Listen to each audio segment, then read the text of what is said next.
des affaires étrangères du Mali. Soleil Maïga, oui. Parce que je peux même dire qu'il nous avait insultés quand même. Parce qu'il a dit que Sénégal, c'est un pays de démocratie, mais c'est pas démocrate parce que les Sonko et les Diomaye ont quitté la prison pour aller au palais. Alors que c'était archi faux. Je l'ai répondu, je pense que fille mon manak sama xarit Moustapha Diakhaté rek ñoo ko tontu. Parce que xëy na ñu bëri dégguñu ko woon aussi. Ils n'ont pas quitté la prison pour dem palais. Moi foofu moom dama lay xaw a kii. D'accord. Bon bien ils étaient en prison. mais dañ koo doxalee comme suñu démocratie ni mu ko bëggee ak ni mu koy defee. mooy génn nañ ba génn jotee. ci li ñu génnee mooy ci loi amnistie bi la ñu génne. bi ñuy bañ. bi ñu doon xataraayu ne ñoom bëgguñu ko. te bëgguñu ko terewul tooguñu biir assemblée nationale honorable député dina ci ndaw ñëw ndax ma nga fa woon. ndax ñoom bu ñu mësaan a bañ ku ne xam na ni ñuy def daf leen di jaral sax ñu woo leen gendarme ci biir xaw ma sax seen kii boobu nu mu tudd. daf leen koy jaral.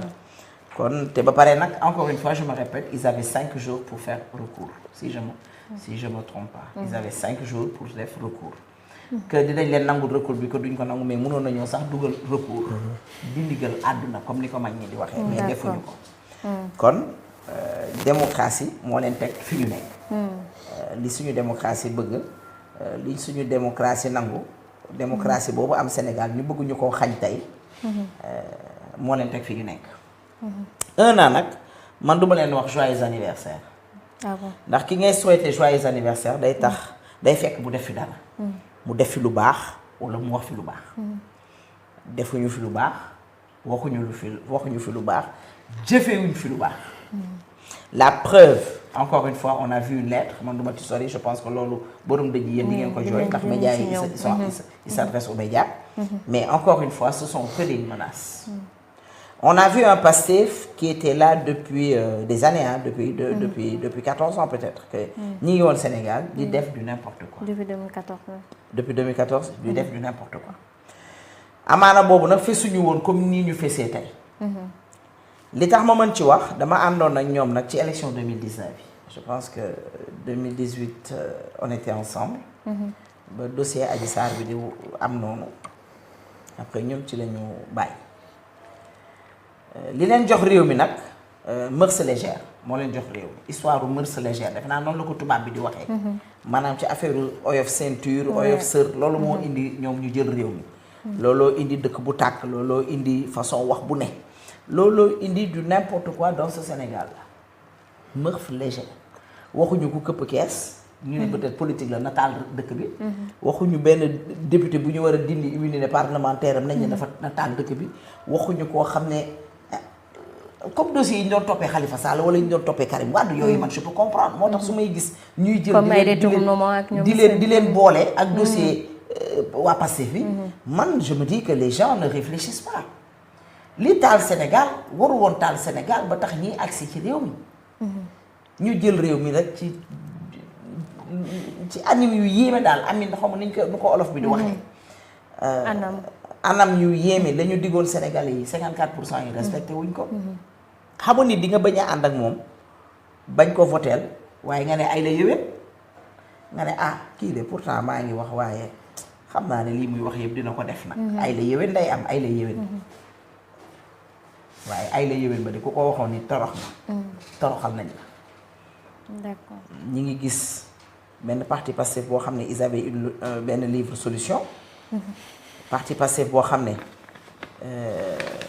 ñi ngi amoon seen projet boo xam ne c'était écrit écrit par 4000 membres de ça c'est après 4000 cadres 4000 cadres c'est après nit ñi il faut ñu leen di fàttali loolu ne leen bi ñuy wax ne am nañ 4000 membres 4000 cadres plutôt ñi nga xam ne dañoo jàng ba yéey seeni kayit war koo bind loolu bi ñu koy wax c'est après bi ñu jëlee réew mi mais avant ñuy jël réew mi le projet Pastef c'était quelque chose qui était là qu'on pouvait toucher des doigts qu'on pouvait lire et qu'on pouvait voir. D'accord. Quand ils sont venus ils nous ont montré que amul woon lu mel noonu ñu ngi koy commencer bind 4000 cadres yi 4000 cadres yi ñoo ko bind. rien de tel kenn gisul leen. ñu ñëw ils nous emmènent benn projet bu 2050 nga xam ne dina fekk géej gi nangu xaaju Sénégal. géej gi dina ko nangu.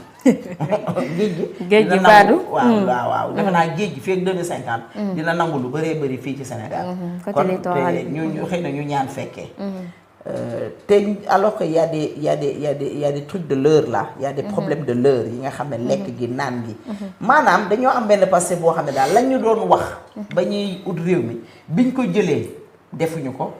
et ils continuent à être des opposants au pouvoir. D'accord. En tant qu'opposant passé ba ñu jox leen réew mi ils continuent à dénoncer Macky def lii Macky wax la ndey moo def lii keneen moo def lii keneen wax la alors que bi ñu leen di jox réew mi joxuñu leen ko. on a un président qui dort au palais qui se réveille au palais peut-être dañ ko dénk palais bi ne ko gardeel ñu ko je comprends pas. on a un président auprès du premier ministre des ministres auprès du premier ministre des directeurs auprès du premier ministre et des députés auprès du premier ministre. donc da nga bëgg a wax ne les 1 an di nga xam ne ni moom la fi Pastef def amul loo xam ne ni. mën nañ ko ci 1 an de triche. c'est de la triche parce que démb gis nañ. quand le président s'adressait di def benn sortie defe naa. c'est moi je pensais que c'était le président Macky Sall moo ko bindal texte bi muy wax. parce que il a répété le même texte que son excellence le président Macky Sall. tey gis naa ñu bindal ma Bouba Diop. xaw ma Bouba Diagne li nga xam ne ci agriculture bi moom la ñu defoon en 2023. 2024 ñu benn waay bu ñuy wax Djibril Gueye la xaw ma nan tafal ko entre bi ñu jëlee réew mi ak léegi. alors que ñoom c'est des statistiques waragul génn lu dul en 2024 2025. que de qui se moque-t-on nan la ñu jàppee Sénégalais yi. en fait il y a tellement à dire et je pense que je vais revenir sur cela. Inch'Allah dinañ bien sûr dinañ dellu soit ci yow léegi honorable ñu des ci yow ba tey Pastef ñëw ci réew mi le 24 mars 2024 suba nekk le 24 mars 2025 mu daa nekk benn at boo xam ne ba ñu jógee fa nga xam ne nii moo di fañ nekkoon ca kaso ba benn semaine avant li nga xam ne nii moo di élection yi ñu campagne boobee jeunes yi voté leen nag fal leen ak 54,8% mu nekk loo xam ne it pour une première au Sénégal tey ñoom ñu fal leen benn at bi nga xam ne ni dige yi bari woon nañ ban bilan nga mën a tirer ci at bi nga xam ne ni Bassirou Diomaye Faye def na ko fi en tant que président Ousmane Sonko porte ki nga xam ne ni moom mooy projet bi bu ñu ko mënee wax noonu chef du gouvernement ak it ñi ñu àndal ci benn at yi ñu nekk au pouvoir. merci Ndak. ñoom dama leen di abbu ñoom rek seen instrument de mesure yi ñu amoon. mooy le bilan immatériel. après ñu door a ñëw sur le bilan matériel. bilan immatériel mooy sàmm kàddu. ñoom bi ñuy falu seen premier ministre Ousmane Sonko moo ni woon soxlawuñu grâce. temps de grâce. moo ni gëmul réalité de pouvoir. ci 2 mois mbir yi commencé dox.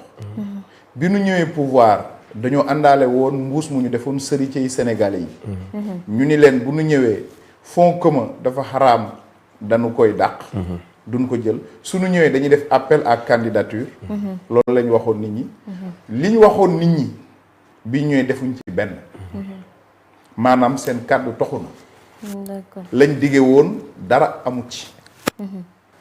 bi ñu ñëwee li am mooy képp ku bokk ci projet bi. mën ngaa bokk ci mbir mi. ku bokkul ci projet bi mën dañ lay boddi. muy bu njëkk.